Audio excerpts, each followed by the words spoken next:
मैं अपनी बात की शुरुआत एक घटना से करूं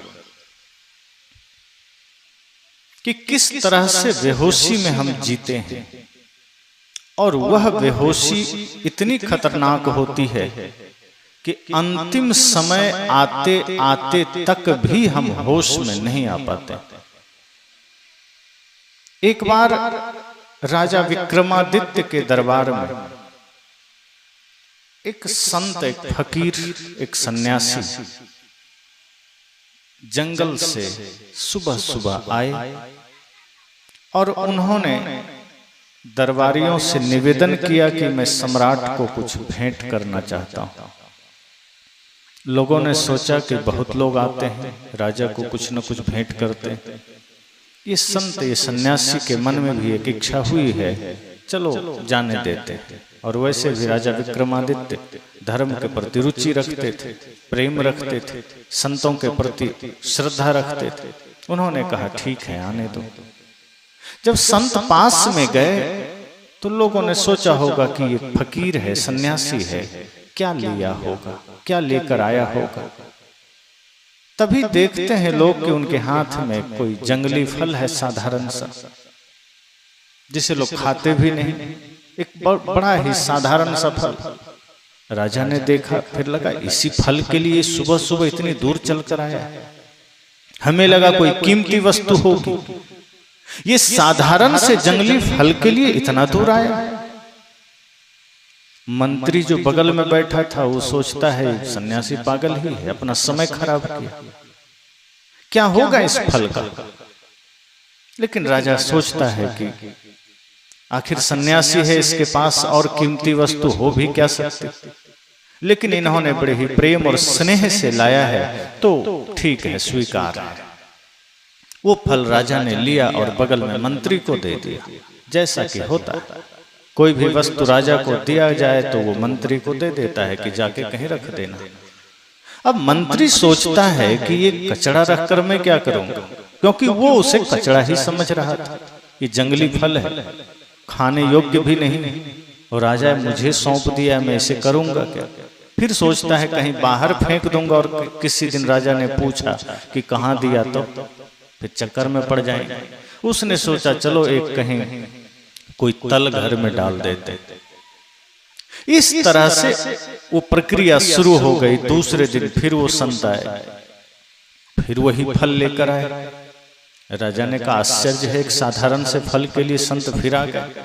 कहा कोई बात नहीं, संत है, जैसी इच्छा। फिर वो फल लिया, मंत्री को दिया, मंत्री ने फिर उसे तल घर में डाल दिया। इस तरह से प्रक्रिया आरंभ हो गई, और एक दो दिन नहीं, एक दो महीने नहीं, एक वर्ष नहीं, लगातार 10 वर्ष तक संत वो फल लाते रहे और राजा को देते रहे, और राजा मंत्री को देते रहे, मंत्री तल घर में डालते रहे।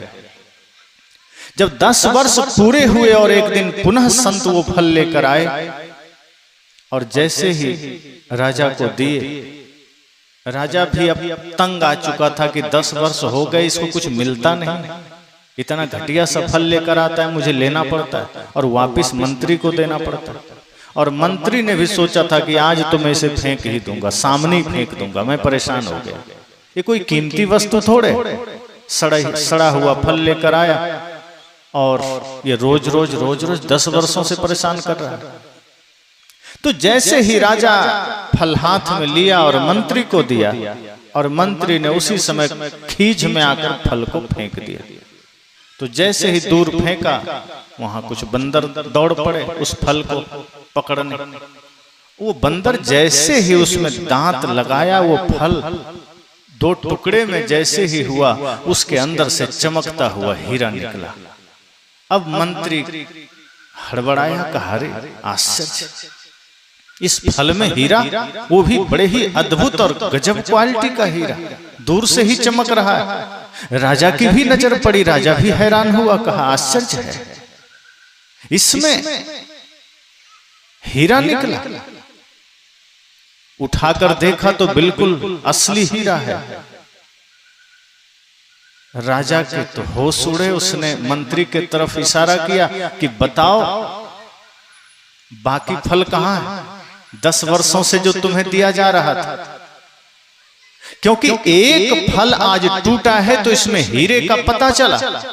एक फल किसी तरह खंडित हुआ तो इसके भीतर की कीमत का पता चला, इसके भीतर के महत्व का पता चला। आज तक तो हम इसे जंगली साधारण फल ही समझते रहे, आज तक तो हम इसे कचड़ा ही समझते रहे, कूड़ा ही समझते रहे। लेकिन आज जैसे ही बंदर के द्वारा ये फल खंडित हुआ और इसके भीतर की कीमत का आभास हुआ, राजा ने कहा जल्दी से बताओ बाकी फल कहाँ हैं। मंत्री ने सोचा अच्छा हुआ जो मैंने तल घर में डाल दिया, कहीं और फेंका होता तो आज तो मुझे फांसी की सजा मिल गई होती। उसने कहा चलिए मैं रखा हूं एक जगह। राजा को ले गया तल घर की तरफ, लेकिन फल ऊपर से तो फल ही था, भीतर भले ही हीरा छिपा था। वो सारे फल जब तलघर में इकट्ठे हुए थे तो सड़ गए थे और गंध मार रहे थे, लेकिन उसके बीच में से जो हीरे निकले थे वो धीरे धीरे प्रकाशित हो रहे थे। राजा बड़ा हैरान हुआ। उसने संत से कहा आपने पहले दिन बताया नहीं कि इसमें हीरा छिपा है। संत ने कहा मैं ये देखना चाहता था कि तुम्हारा होश कैसा है, क्योंकि हमारे सामने भी प्रतिदिन जिंदगी ऐसे ही हीरे जैसी कीमती अवसर लेकर आती है। हम सबके सामने भी न जाने कितने हीरे जैसे कीमती समय आ जाता है और हम उसी भांति उसे तलघर में डाल देते हैं जैसे राजा ने डलवा दिया था। वो तो भला हो जो कभी कभार वो खंडित होता है और हमें उसकी कीमत का पता चलता है। संत ने कहा कि तुम्हारे होश को मैं देखना चाहता था, लेकिन 10 वर्षों में तुम बेहोश रहे। तुम्हें किसी दिन ये होश ना आया कि एक संत जब हमारे पास इतनी मेहनत करके फल लेकर आ रहा है तो कम से कम मैं उसे देख तो लूं। तुमने उसे तोड़ना भी जरूरी ना समझा, तुमने उसे परखना भी जरूरी ना समझा, इतने बेहोशी में तुम। और तुम्हारा मंत्री तो तुमसे 4 गुना ज्यादा बेहोश, वो तो और ज्यादा नजरअंदाज करता रहा। अगर तुम्हारा डर ना होता तो पता नहीं नदी में डलवा देता। वो तो तुम्हारा डर था इसलिए तलघर में डाला, और आज 10 वर्षों के बाद तुम्हें पता चल रहा है कि ये फल साधारण नहीं। आज 10 वर्ष के बाद तुम्हें पता चल रहा है कि ये जंगली फल नहीं है, इस पर पर्दा जरूर फल का है, भीतर कीमती हीरा छिपा है। तो मैं सिर्फ ये देखना चाहता था, और अब तुम होश में आए हो जब थोड़ा सा तुम्हें उसकी झलक मिली, जब थोड़ी सी तुम्हें उसकी प्रतीति हुई है, तब तुम्हें होश जगा है। संत ने कहा यही तो तुम अपने जीवन में करते हो। प्रतिदिन जीवन तुम्हें नए नए अवसर देता है, प्रतिदिन ये वक्त तुम्हें एक नया धर्म, एक नया पुण्य करने का अवसर देता है। प्रतिदिन ये जीवन तुम्हें धर्म के पथ पर चलने का एक मार्ग देता है, लेकिन तुम इसे इसी भांति बेहोशी में टाल देते हो, निकाल देते हो और संसार के साधारण कार्यों में अपने को समर्पित कर देते हो। तुमने संसार को तो स्वीकारा है, लेकिन तुमने धर्म को नकारा है। आज व्यक्ति धर्म भी करता है, बेहोशी में करता है। होश कहाँ है? आज की प्रार्थना भी बेहोशी में चलती है, आज की उपासना भी होश में नहीं है, आज ध्यान भी होश में नहीं है। आप देखिए मंदिरों में लोग खड़े हैं हाथ जोड़े, वो बेहोशी में खड़े हैं। वो वहां भगवान से कुछ मांगने गए हैं, भगवान के लिए नहीं गए हैं, वो राम के लिए नहीं गए हैं, वो कृष्ण के लिए नहीं गए हैं, वो बुद्ध के लिए नहीं गए। जिन जिन महापुरुषों के मंदिरों में उनके भक्त खड़े हैं, वो उनके लिए नहीं गए हैं, वो अपने लिए गए हैं कि प्रभु कृपा करना घर में थोड़ा धन बढ़ जाए। मुख में चल रहा है ओम जय जगदीश हरे, और भीतर भीतर चल रहा है घर में धन लक्ष्मी बढ़े। इससे ज्यादा हम सोचते ही नहीं। और यही बेहोशी हमारा ध्यान में है, यही बेहोशी हमारी पूजा में है। कोई आदमी बढ़िया ऐशोआराम का जीवन जी रहा हो, कोई आदमी बढ़िया मस्ती का जीवन जी रहा हो, तो आप देखिए वो ज्यादा धर्म कर्म में नहीं लगता। किसी के पास खूब धन आ गया, अब चारों ओर धन ही धन है, सोना उठना बैठना सब ऐश्वर्य पूर्ण हो गया उसका, वो जल्दी धन को छोड़ करके धर्म की तरफ दृष्टि नहीं ले जाता। लेकिन जिस व्यक्ति के जीवन में थोड़ी पीड़ा आ गई, जिस व्यक्ति के जीवन में थोड़ा कष्ट आ गया, थोड़ी समस्याएं आ गई, वो तुरंत भगवान की याद आती। इसलिए तो सदगुरु कहते हैं, दुख में सुमिरन सब करे, सुख में करे न कोई। जो सुख में सुमिरन करे तो दुख काहे को हो। दुख आया तो सुमिरन करने लगे, दुख आया तो भजन करने लगे, दुख आया तो ध्यान की याद आ गई, दुख आया तो प्रार्थना की याद आ गई। दुख ना आए तो कौन प्रार्थना करता है। और हम अपने जीवन को व्यवस्थित जीना भी कहाँ चाहते हैं। धर्म का प्रयोग हम क्यों करते हैं। जैसे आजकल आदमी संसार की वस्तुओं का प्रयोग करता है, इसी तरह से आज आदमी धर्म के तमाम कृत्यों का प्रयोग करता है। चाहे वो धर्म के नाम पर कोई जाप करता हो, धर्म के नाम पर तीर्थ यात्रा करता हो, चाहे धर्म के नाम पर कोई भी काम करता हो। दान करना हो, मंदिर बनाना हो, गंगा में स्नान करना हो, मंदिर में पूजा करनी हो, उसके पीछे आदमी के पास कारण होते हैं। अगर किसी आदमी के जीवन में कोई पाप है, आप गहराई से विचार करिए। किसी आदमी से कोई त्रुटि हो गई, कोई भूल हो गई, कोई चूक हो गई, तो अक्सर वो आदमी अपनी भूल को मिटाना नहीं चाहता।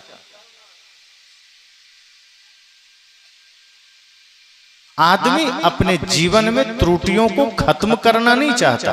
वो क्या चाहता है कि अगर कोई भूल हो गई तो जाके मंदिर में एक लोटा जल चढ़ा लेंगे, भूल मिट जाएगी, उसका पाप खत्म हो जाएगा। सोचिए कितनी गहरी मानसिकता में पाखंड छिपा है। अगर भूल हुई है तो हम भूल मिटाने की सोच नहीं रहे कि हमसे भूल हुई है तो भूल ही खत्म कर दें। वो सोच रहा है भूल हो गई, कोई बात नहीं, भगवान के यहाँ जाके माफी मांगो। अगर हम पाप कर चुके हैं, हिंसा कर चुके हैं, क्रोध कर चुके हैं, भाई से झगड़ा कर चुके हैं, माता पिता का अनादर कर चुके हैं, तो उनके पास जाकर के हम अपनी गलती के लिए माफी नहीं मांगेंगे। हम उनके सामने जाकर के निष्ठा पूर्वक हम उनकी सेवा नहीं करेंगे। तो क्या करेंगे, किसी तीर्थ में जाके स्नान कर लेंगे, पाप से मुक्ति मिल जाएगी। हिंसा छोड़ने का संकल्प हम नहीं लेते, क्रोध छोड़ने का संकल्प हम नहीं लेते, आडंबर छोड़ने का संकल्प नहीं लेते हैं। हम क्या करते हैं, उसको तो चलने देते हैं कि चलते रहो, बस हम जाके भगवान का नाम ले लें। अब मुख में तो हमने राम का नाम लिया। लोग कहते हैं कि भगवान का नाम लेने से कल्याण हो जाएगा, पर हो नहीं पाता। कारण क्या है जानते हैं? मुख से तो हमने राम का नाम लिया, लेकिन मुख के द्वारा लिया गया राम नाम का लगाव मेरे कर्मों से नहीं बन पाता।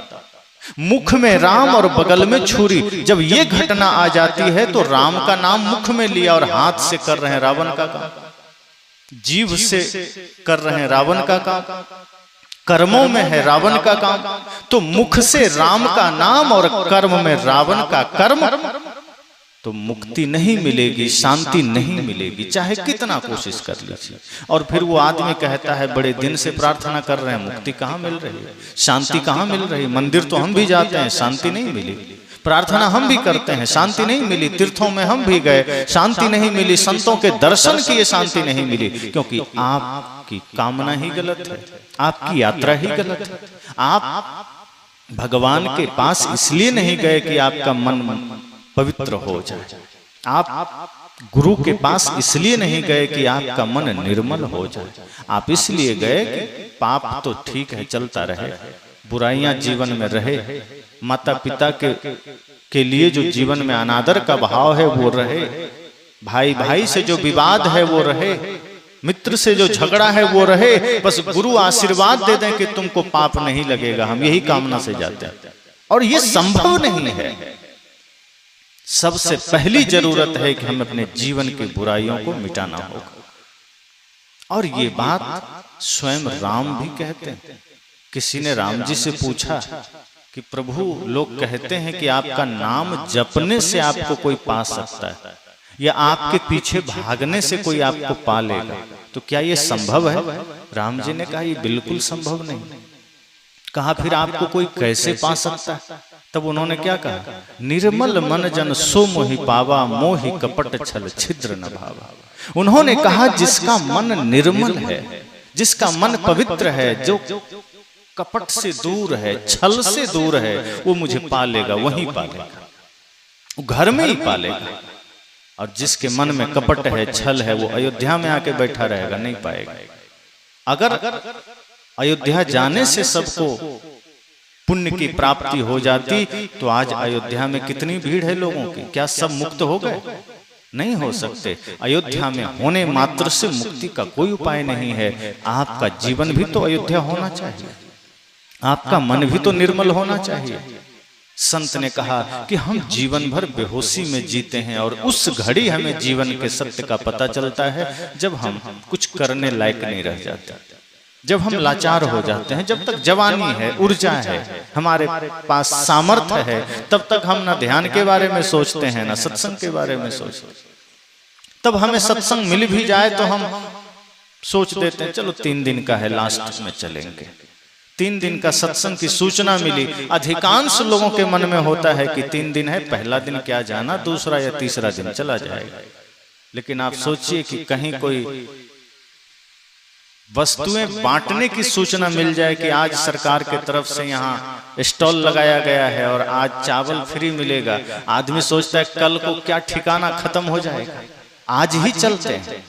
कितनी भी समस्या हो, हम झोला उठाए आज ही खड़े हो, आज ही ले लेना है, कहीं पता चल जाए कुछ मुफ्त में मिल रही है।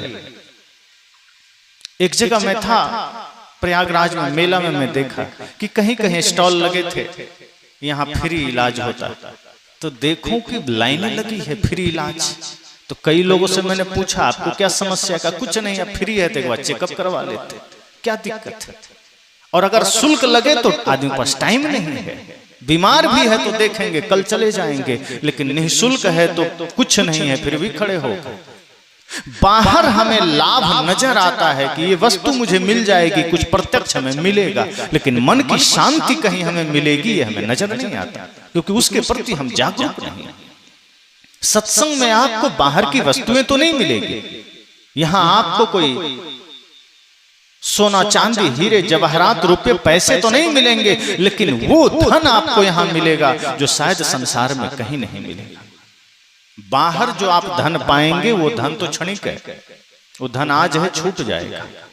और ये सत्य है, शरीर से जुड़े हुए जितने भी संबंध हैं, प्राणी हैं, पदार्थ हैं, धन हैं, वैभव हैं, वो शरीर के मिटते ही सब मिट जाते हैं, लेकिन सत्संग में जिस धन का पता हमें चलता है वो कभी नहीं मिटता।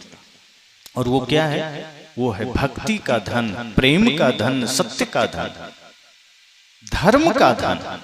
वो हमें सत्संग में पता चलता है। और इसके लिए कहा गया कि ये अगर एक बार जीवन में आ जाए तो अजन्मा शाश्वत आप धनी हो जाते हैं।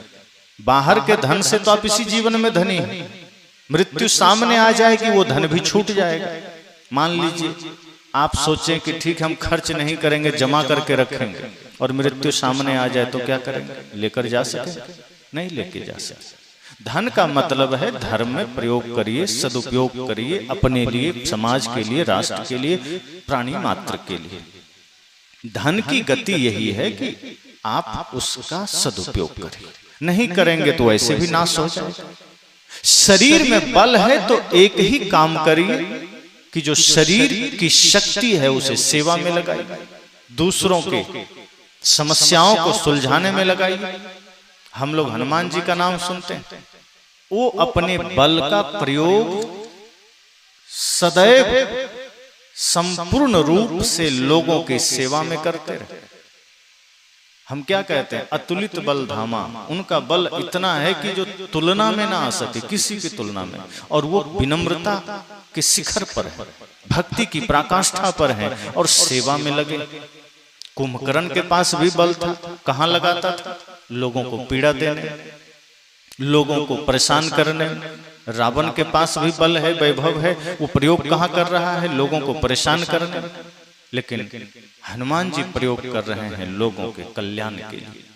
तो एक की पूजा हो गई और एक गाली खा रहा। राम जी अपने वैभव, अपनी शक्ति, अपने सामर्थ्य का प्रयोग कर दिए प्राणी मात्र की सेवा के लिए, जगत कल्याण के लिए, तो राम जी की पूजा हो गई। रावण अपनी शक्ति, अपने बल, अपने वैभव का प्रयोग कर दिया दूसरे को परेशान करने में, तो आज भी गाली खा रहा है। दशहरा अभी आने वाला है, आप उसमें आग लगा के जलाएंगे। एक बार राम जी उसको जला चुके हैं, फिर भी न जाने कितने वर्षों से वो जल रहा है। एक गलती एक बार किया, हर वर्ष आप जलाते हैं, हर घर में लोग जलाते हैं, लेकिन आप अपने भीतर के उस रावण प्रवृत्ति को नहीं जला पाते। अपने भीतर, अपने हृदय में जो आसुरी प्रवृत्ति है, आप उसे नहीं जला पाते। आखिर सोचिए, अगर आप भाई से विरोध कर रहे हैं तो क्या आपके भीतर वही रावण तो बैठा है? अगर आपके हृदय में राम बैठे होते तो भाई से आप प्रेम करते, विरोध नहीं करते। अगर आप माता पिता का अनादर कर रहे हैं, अगर अपने पुत्रों के होते हुए किसी बूढ़ी माँ के आंख में आंसू आ गए, तो समझ लीजिए आपके भीतर रावण ने डेरा डाल दिया है। वो भी माता पिता का अनादर करता था, वो भी माँ बाप का आज्ञा नहीं माना, सदैव रुलाया। अगर आपके वजह से आपके पत्नी की आंखों में आंसू आ गए, तो समझ जाना कि आपके हृदय में राम जी विदा ले लिए और रावण आकर के बैठ गया है। भले ही आप राम जी के मंदिर में घंटों बैठ कर आइए, पर आपके हृदय रूपी मंदिर में तो रावण बैठ चुका है। अगर उसका दहन आपने नहीं किया तो आपका जीवन तो नारकीय होने ही वाला। अगर मित्र के साथ आपकी कटुता है तो समझ लीजिए आपके भीतर आसुरी प्रवृत्ति ने डेरा डाल दिया। आपके भीतर असुरों ने अपनी शक्ति प्रयोग कर दिया है। इसलिए मैंने कहा कि जब हम सत्संग में समय देते हैं, सत्संग में जुड़ते हैं, और यह सोच करके कि कल का क्या ठिकाना, आज मौका मिला है, आज हमें जो भी समय मिला इसका सदुपयोग करना है, संत गुरुजनों की वाणी को सुनना है, क्योंकि इससे हमें वो धन, वो संपदा, वो वैभव की प्राप्ति होगी जो बाहर कहीं नहीं मिलेगा। हम एक बार सत्संग में जुड़ करके देखें अपने जीवन को, अपने मन को। हम दूसरे को देखते, इतनी बेहोशी में हम जीते हैं कि अपनी भूलें हमें नजर नहीं आती, अपनी त्रुटियां नजर नहीं आती, और तमाम तरह के प्रपंचों में हम जीते चले जाते हैं। इतनी बेहोशी है कि आदमी बेहोशी में ही सारा पाप कर्म करते चला जाता है। होश बहुत जरूरी है। उस संत ने राजा से कहा कि तुम 10 वर्षों से बेहोशी में थे, और क्या पता तुम जन्म से ही बेहोशी में रहे हो, क्योंकि मैं तो सिर्फ 10 वर्षों से तुम्हें जान रहा हूं, इसलिए मैंने अंदाजा लगाया कि 10 वर्ष से तुम बेहोश हो। तुमने होश में एक क्षण भी ना बिताया, वरना ये कीमती हीरे तुम पहले भी पा सकते थे। हम भी क्षण क्षण बेहोशी में ही तो जीते हैं, इसलिए जीवन में धर्म का कीमती हीरा समझ में नहीं आता। इसलिए जीवन में भक्ति का हीरा हमें पता नहीं चलता। किसी ने पूछा, इस धरती पर सबसे ज्यादा कीमती चीज क्या है? लोग कहते हैं हीरा है, यूरेनियम है, और तमाम तरह के धातुओं का नाम ले लेते हैं, सोना आदि। संत कहते हैं ये तो सब शरीर से जुड़े हुए, इसकी कीमत है संसार में, नकार नहीं सकते। अगर ये आपके पास है तो आप भौतिक व्यवस्थाएं बढ़िया कर सकते, लेकिन ये आपको अध्यात्म तक नहीं ले जा सकते, ये आपको परमानंद तक नहीं ले जा सकते। सबकी अपनी अपनी यात्रा है। शरीर का काम अलग है, धन का काम अलग है। धन आपके पास है, आप बढ़िया गाड़ी खरीद सकते हैं, बढ़िया घर बना सकते हैं। धन आपके पास है, आप बढ़िया भोजन ले सकते हैं। धन आपके पास है तो ये बढ़िया पंडाल बन गए। बाहर की सारी व्यवस्था आप धन से कर सकते हैं, उसका भी अपना काम है। संत कहते हैं उसको नकार थोड़े रहे। शरीर का अपना काम है, शरीर की व्यवस्था है, लेकिन ये सोच लेना कि शरीर ही सब कुछ है, संत कहते हैं यही बेहोशी है। शरीर आपका साधन है, और साधन कभी साध्य नहीं होता। मार्ग कभी मंजिल नहीं हुआ करते। मंजिल क्या है? मंजिल है परमानंद, परम शांति, मोक्ष, और हम वहीं जा सकें, वहीं पहुंच सके, ऐसी साधना शरीर से करनी। गाड़ी आप रखते हैं तो गाड़ी का काम क्या है? कोई आदमी गाड़ी रखे और सुबह उठे बढ़िया कपड़ा से पोंछ दे, तेल पानी सब चेक कर ले, और कहीं जाना हो तो गाड़ी ढक के पैदल निकल जाए तो लोग कहेगा कैसा आदमी है, गाड़ी रखा है पैदल चल रहा है। रोज आप गाड़ी पोंछते हैं, गाड़ी ढक के रख देते हैं, पैदल निकल लेते हैं, तो लोग कहेंगे कि ये तो गलत बात है, या मजाक उड़ाएंगे आपका कि आदमी कैसा है, गाड़ी लिया कभी चढ़ता नहीं। गाड़ी का मतलब ही है कि आप उसकी सुरक्षा तो करिए, लेकिन वो आपके मार्ग को सुगम बनाने के लिए है, वो आपकी यात्रा के लिए। ये शरीर को भी आप भोजन दीजिए, कपड़ा दीजिए, लेकिन ये समझिए कि ये भवसागर से पार करने वाला साधन मात्र है और कुछ नहीं। जैसे एक नदी को एक पार करने के लिए नाव या स्टीमर का सहारा लोग लेते हैं, इसी तरह से भव सागर, संसार रूपी सागर से पार करने के लिए ये शरीर हमें मिला है। इसलिए इसको कहा साधन धाम मोक्ष कर द्वारा। यह साधन है। अगर इस साधन का प्रयोग आपने सिर्फ साधनों में कर दिया, साधना में नहीं किया, तो समझना कि आपने इसे गंवा दिया, आपने इसे खो दिया। तो शरीर अगर है तो सबसे पहले तो हमें होश में जीना, और जब होश में जिएंगे तो प्रार्थना, पूजा, ध्यान ये सिर्फ पाप काटने के लिए नहीं होगा कि चलो कोई भूल हो गई तो एक 5 मिनट भगवान का नाम ले ले। अगर कोई भूल हुई तो आप सबसे पहले सोचेंगे, संकल्प लेंगे कि जीवन में कभी दोबारा ये भूल नहीं करेंगे। अगर आपने यह संकल्प लिया तो शायद नाम लेने की जरूरत भी ना पड़े और आपका जीवन धीरे धीरे पुण्य में परिवर्तित हो जाएगा। कोई भी व्यक्ति अपने भाई से झगड़ा किया, आज समाज में अक्सर लोग बंटवारा तो करते ही हैं, बहुत कम ऐसे घर होंगे जहां भाई भाई में बंटवारा ना होता। बचपन में एक साथ खेलने वाले भाई, एक साथ पढ़ने वाले भाई, एक ही थाली में भोजन करने वाले भाई, एक ही बिस्तर पर सोने वाले भाई, जैसे ही विवाह होता है दोनों एक दूसरे का जानी दुश्मन बन जाते हैं। और किसके लिए? थोड़ी सी जमीन के लिए, थोड़ा सा धन के लिए। हालांकि दोनों राम के मंदिर जाते हैं, राम की पूजा करते हैं, वो भूल जाते हैं कि राम जी अपने भाइयों से कितना प्रेम करते थे। अयोध्या जैसी गद्दी भी उन्हें भाइयों से अलग न कर सकी। राम जी ने कहा मुझे गद्दी नहीं चाहिए, और भरत जी उनसे भी आगे निकले, कहे तो हमें कौन सा चाहिए, हमें तो प्रभु राम चाहिए, हमें भी नहीं चाहिए। और अगर राम जी नहीं लेंगे इस गद्दी को, राम जी नहीं बैठेंगे, तो भले ही खुद राम जी की आज्ञा क्यों ना हो, लेकिन ये भरत भी उस गद्दी पर नहीं बैठेगा, तो क्या होगा? प्रभु राम का चरण पादुका उस गद्दी पर बैठेगा, और भरत तो सन्यासी वेश में नंदीग्राम में विश्राम करेगा।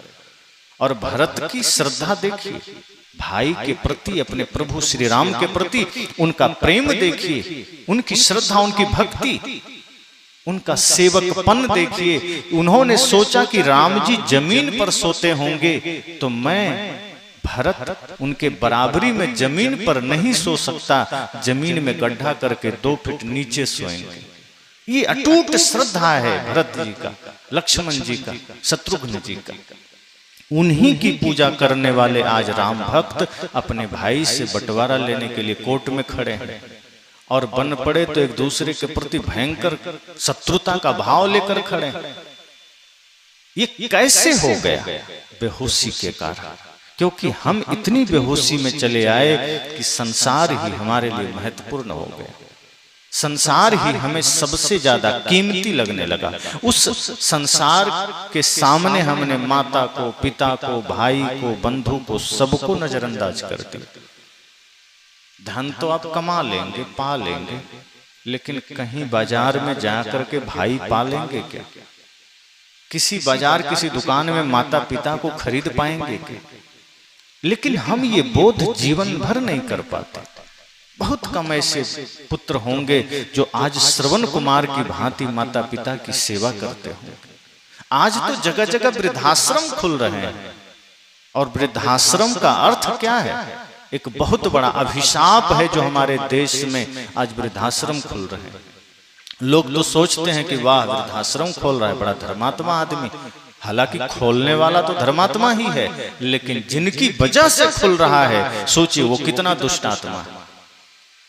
जो माँ बाप बड़े ही कामनाओं के साथ, बड़े ही ख्वाबों के साथ अपने बच्चे को पढ़ाए लिखाए, योग्य बनाए। किस लालसा में कि बच्चा बड़ा होगा, बहू घर आएगी, हमारी बुढ़ापा सुखद हो जाए, ये बच्चे हमारी बुढ़ापा में सेवा करेंगे। लेकिन जब बच्चे शादी कर लिए, धीरे धीरे अब बच्चों को दिक्कत होने लगी, माता पिता खटकने लगे। अब वो कहते हैं कि क्षमा करना, हम सेवा नहीं कर पाएंगे, हम तो ड्यूटी में हैं। बहू कहती है तो हम कौन सा फ्री है, हम बच्चे को संभालेंगे कि तुम्हारे माता पिता को संभालेंगे, कहीं रख दो। अब बेटा लाचारी दिखाता है कि माँ बड़ी लाचारी है, क्या करें, साथ रख भी नहीं सकते, ऐसा करो वृद्धाश्रम में तुमको पहुंचा देते हैं, महीना महीना पैसा देते रहे। माता पिता के आंखों में आंसू है, वो सोचता है तुम्हारे पैसे की लालसा मुझे नहीं है, पुत्र साथ रहे इतना भर पर्याप्त है। तुम पैसा तो दे दोगे लेकिन पुत्र होने का फर्ज कैसे निभा पाओगे? पुत्र चाहिए, पैसा नहीं चाहिए। लेकिन बेटा सोचता है पैसा दे दिया काम बन जाएगा, और ये हो रहा है। और ये कौन लोग कर रहे हैं? जो ज्यादा पढ़ लिख गए।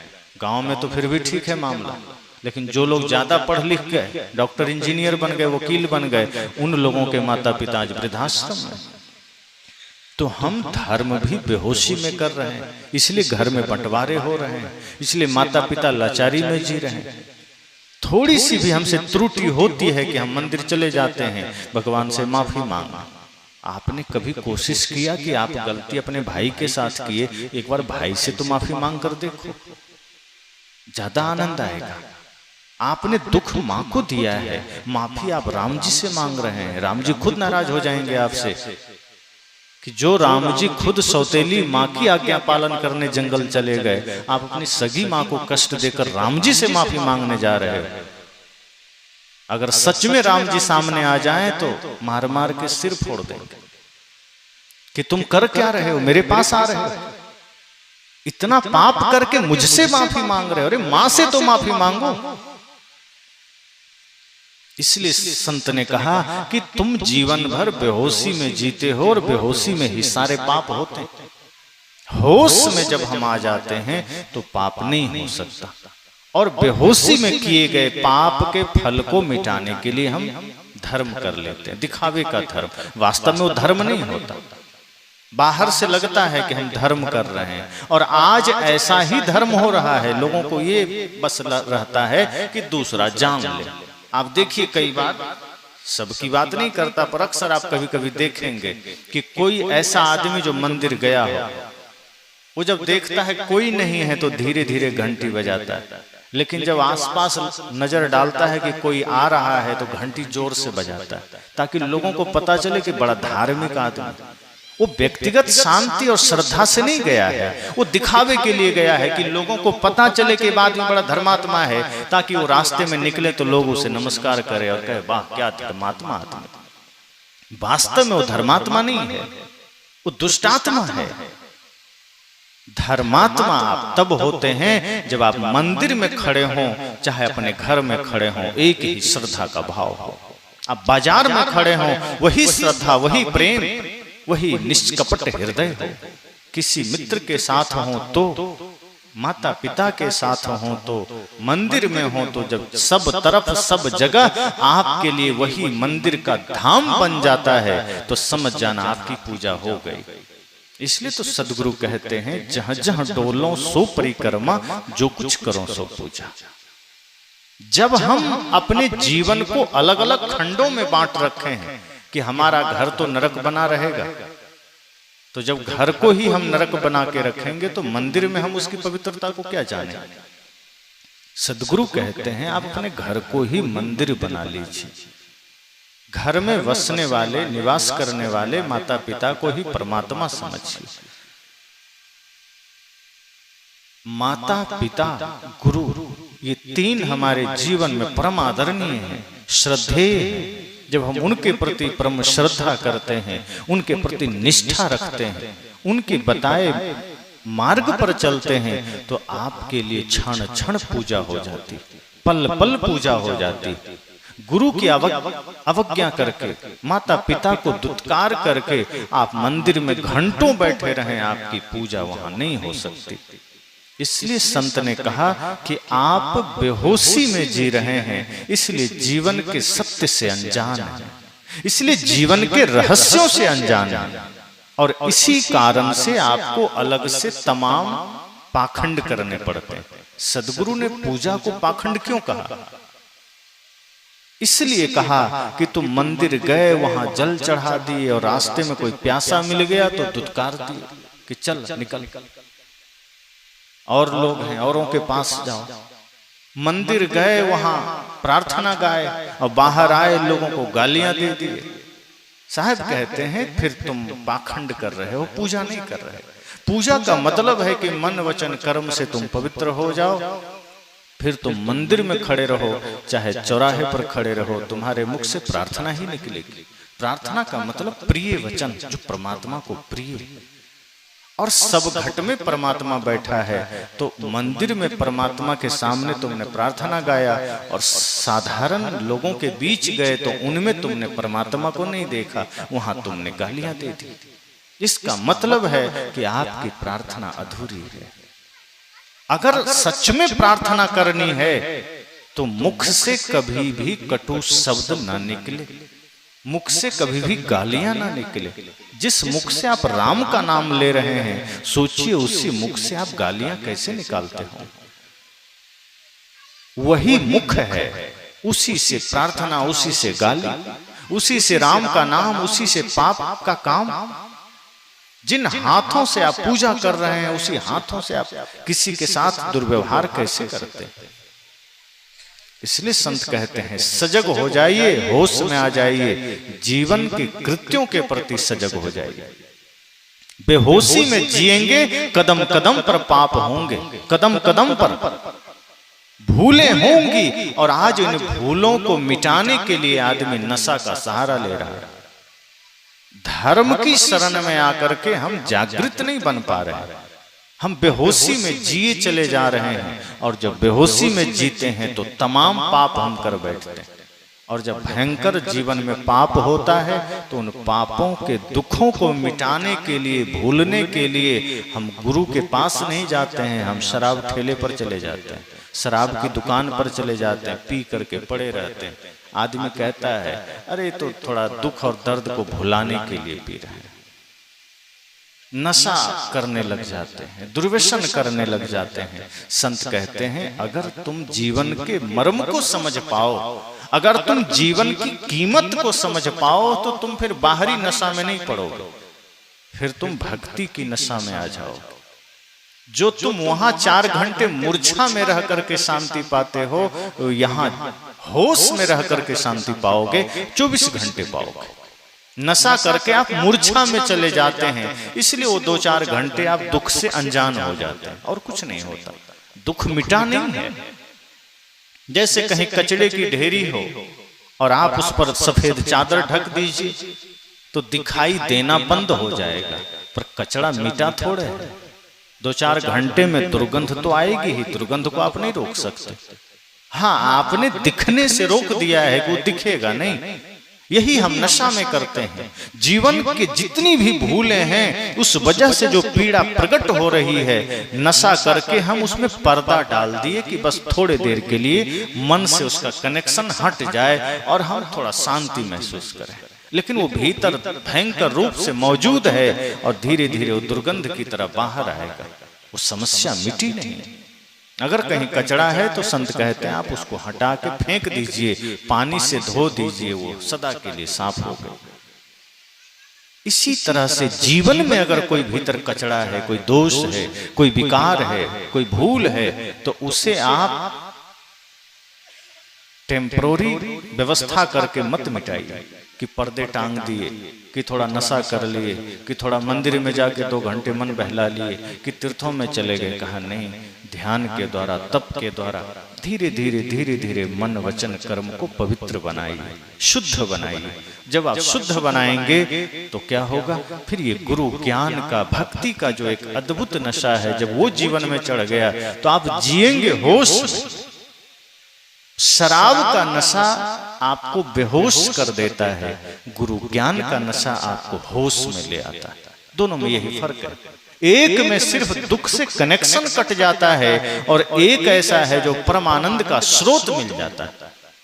जब गुरु भक्ति में हम मन को लगाते हैं, गुरु ज्ञान में मन को लगाते हैं, तो ऐसी चेतना हमारी जगती है कि हम सदा सदा के लिए परमानंद में आ जाते हैं। लेकिन हम जीवन के रहस्य को समझें तब तो। कितने लोग हैं जो जीवन के रहस्य को समझते हैं?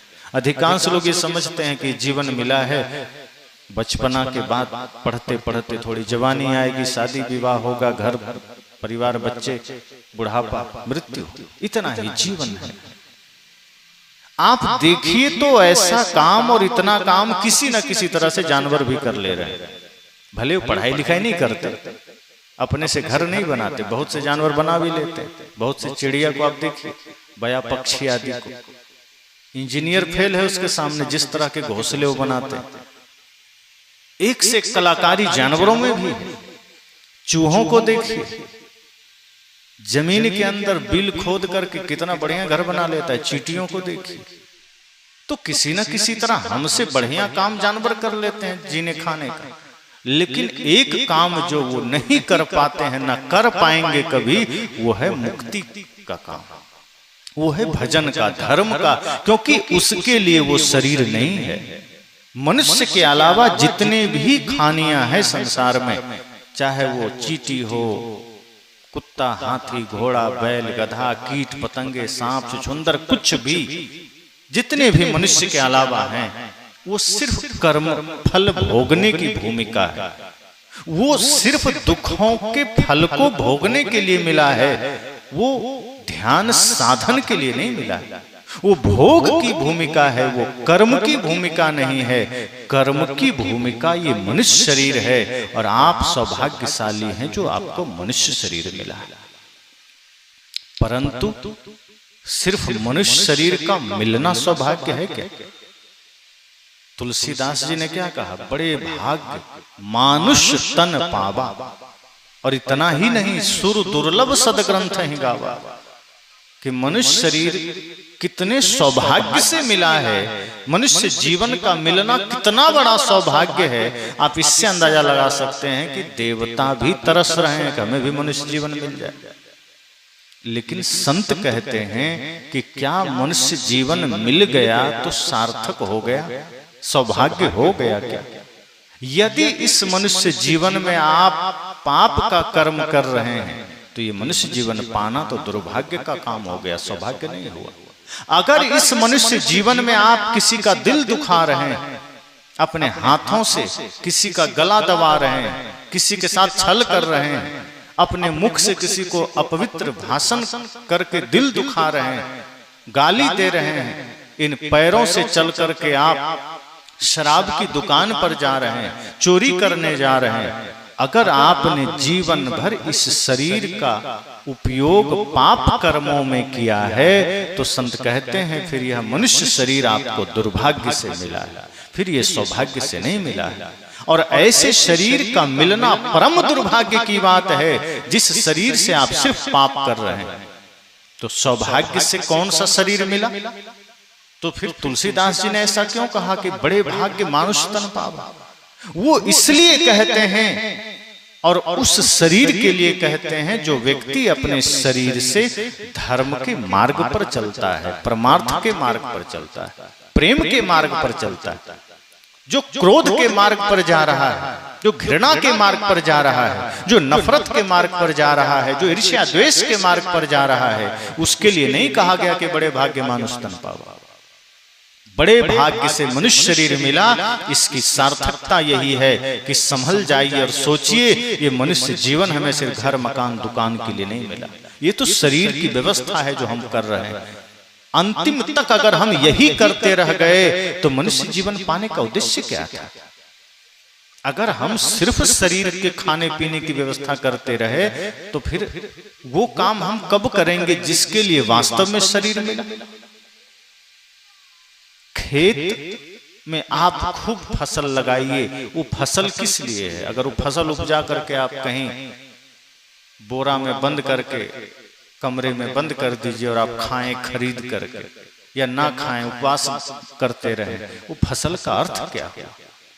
फसल बचाने के लिए थोड़े मिला है, धन बचाने के लिए थोड़े मिला है, वो उपयोग के लिए मिला है। अब ये आप पर निर्भर करता है कि आप उसका उपयोग करते हैं, अर्थात सदुपयोग करते हैं या दुरुपयोग करते हैं।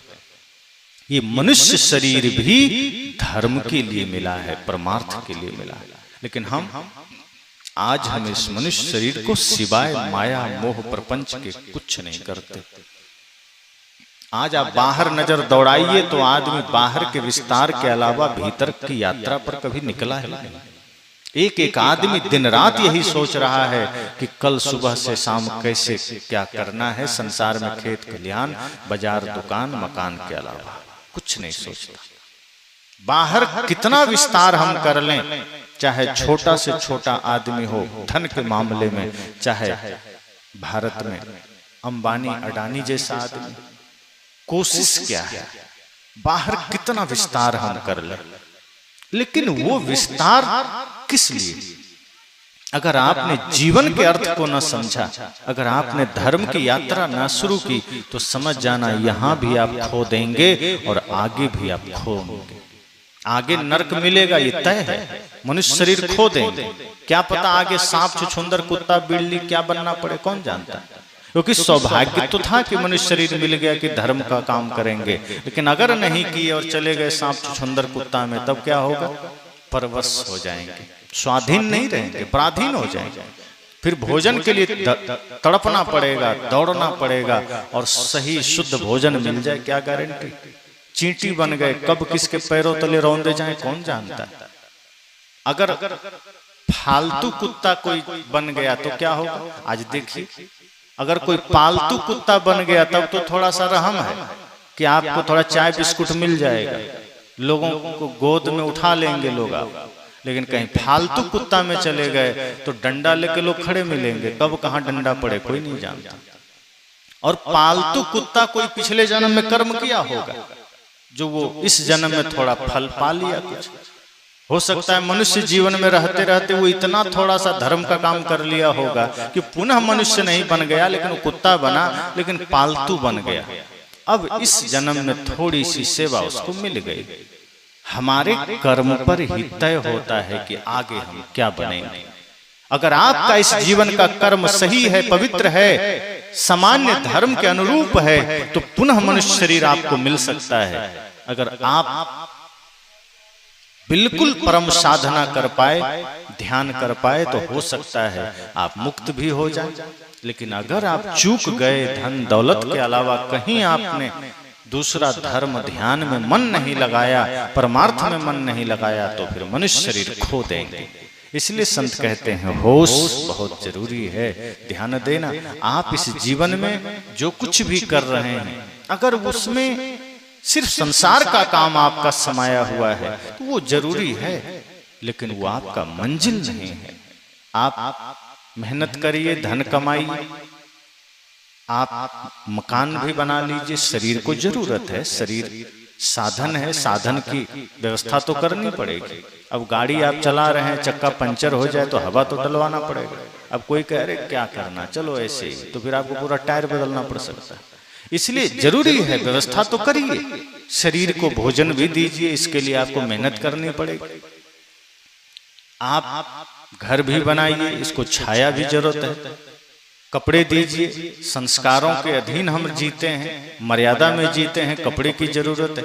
लेकिन इतना सब करने के बाद भी अगर इस शरीर को हम भक्ति में, सेवा में नहीं लगाए, तब समझना हमने सब कुछ गंवा दिया, तब सब खो दिया। तब क्या हुआ? जो हीरा जैसा मनुष्य जीवन मिला था, हमने कौड़ी के दाम में बेच दिया। ये मनुष्य जीवन हीरा के समान है। ये मनुष्य जीवन में मिला हुआ समय हीरे से भी ज्यादा कीमती है।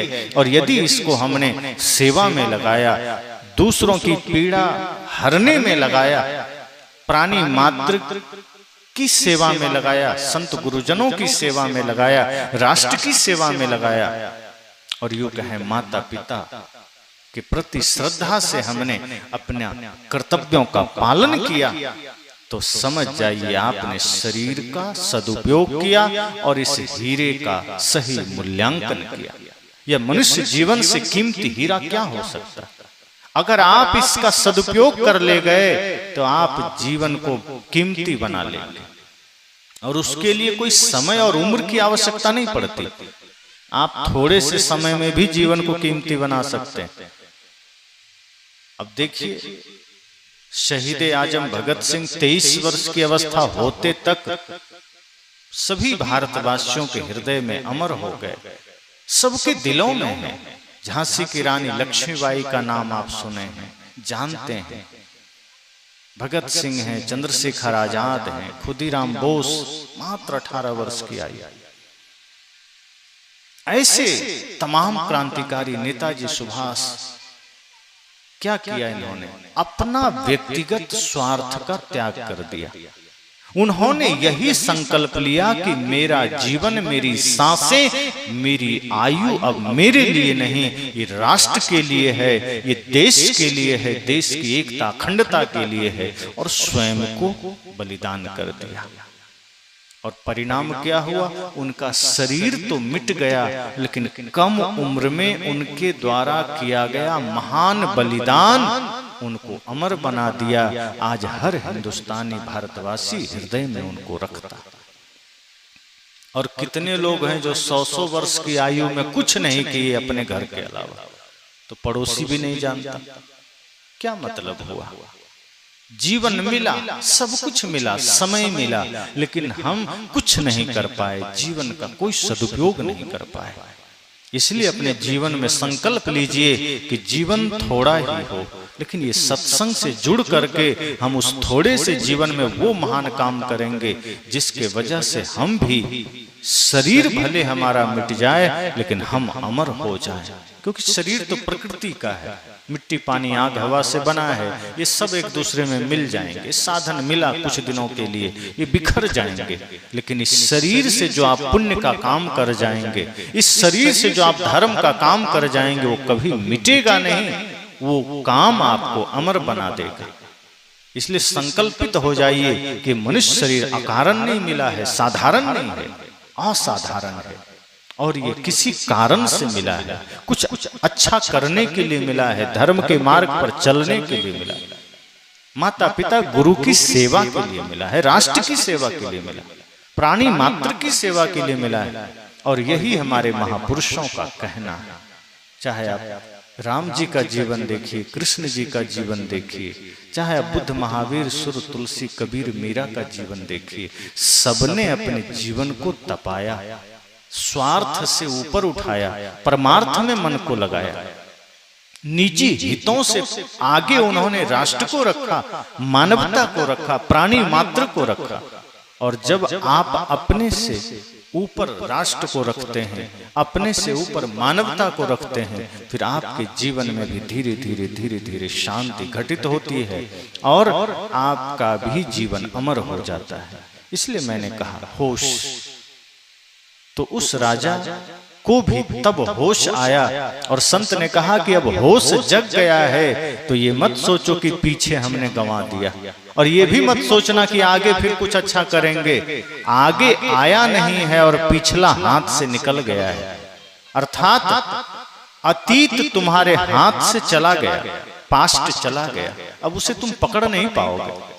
और भविष्य, फ्यूचर अभी आने वाला है, वो तेरे हाथ में नहीं। इसलिए भविष्य के बारे में सोच करके वर्तमान को मत खो देना, अतीत के बारे में सोच करके वर्तमान को मत खो देना। वर्तमान तुम्हारे हाथ में है, और वर्तमान में अगर तुम जग गए हो, वर्तमान में तुम अगर होश में आ गए हो, बस वर्तमान में ही सेवा करते जाओ, वर्तमान में ही परमार्थ करते जाओ, वर्तमान में ही धर्म का काम करते जाओ। और यदि तुमने वर्तमान को सही बना लिया तो आने वाला भविष्य वर्तमान होकर ही गुजरेगा, वो खुद व खुद खूबसूरत हो जाएगा। लेकिन आज हमारी चिंता ही होती, अगर हम कुछ करना भी चाहें तो कभी भविष्य को लेकर कल्पनाओं में खो जाते हैं और कभी बीते हुए को लेकर। वर्तमान को हम सोचते ही नहीं। अगर अभी किसी को कुछ करने का मन है तो फिर भविष्य पर सोचने लगता है या वर्तमान को छोड़ करके अतीत में चला जाता है। संत ने राजा से कहा कि अब तुम वर्तमान में हो जाओ, उपस्थित हो जाओ। अब अतीत को सोच करके चिंता मत करो कि 10 वर्षों में तुमने इस हीरे को ना पहचाना, नहीं भी पहचाना तो है तो तुम्हारे ही पास। राजा को वो फल के रूप में हीरा तो मिल गया 10 वर्ष का, लेकिन एक बात यहां ध्यान दीजिए कि शरीर की जो आयु निकल गई पीछे वो नहीं मिलेगी, वो तो मिल गया उनको, पर हमारा जो एक एक पल हीरा का रूप में, हीरे के रूप में जो हमारी उम्र गुजरती जा रही है वो लौट के नहीं आएगी। एक एक क्षण जो बीत गया वो कभी वापस नहीं आता, और आने वाला अभी प्रतीक्षा में है, वर्तमान चल रहा है। जब हम वर्तमान के साथ होकर के धर्म का काम में लग जाते हैं, पुण्य के काम में लग जाते हैं, तो थोड़ा सा वक्त भी अगर हमने सही चेतना जागृत करके काम किया, होश में काम किया, तो थोड़ा सा समय भी हमें महान बना सकता है, हमें आनंदित कर सकता है। जैसे किसी कमरे में, किसी गुफा में हजारों लाखों साल से अंधेरा हो, कोई दिए वहां कभी ना जले, और आप वहां जाएं और प्रकाश जलाएं तो कितना समय लगेगा अंधेरे को दूर होने में। भले ही हजारों साल से अंधेरा हो, पर जैसे ही आप दिया जलाते हैं, हजारों साल का अंधेरा क्षण भर में विलुप्त हो जाता है। ऐसे ही भले ही हमारे मन में, हमारे हृदय में जन्मों जन्म का अंधेरा मौजूद हो, पर जिस क्षण हम ज्ञान का दीप जला लेते हैं, जिस क्षण हम गुरु की भक्ति का प्रकाश भीतर में धारण कर लेते हैं, उसी क्षण हमारे जीवन के समस्त अंधेरा मिट जाता है, समस्त अंधकार खत्म हो जाता है।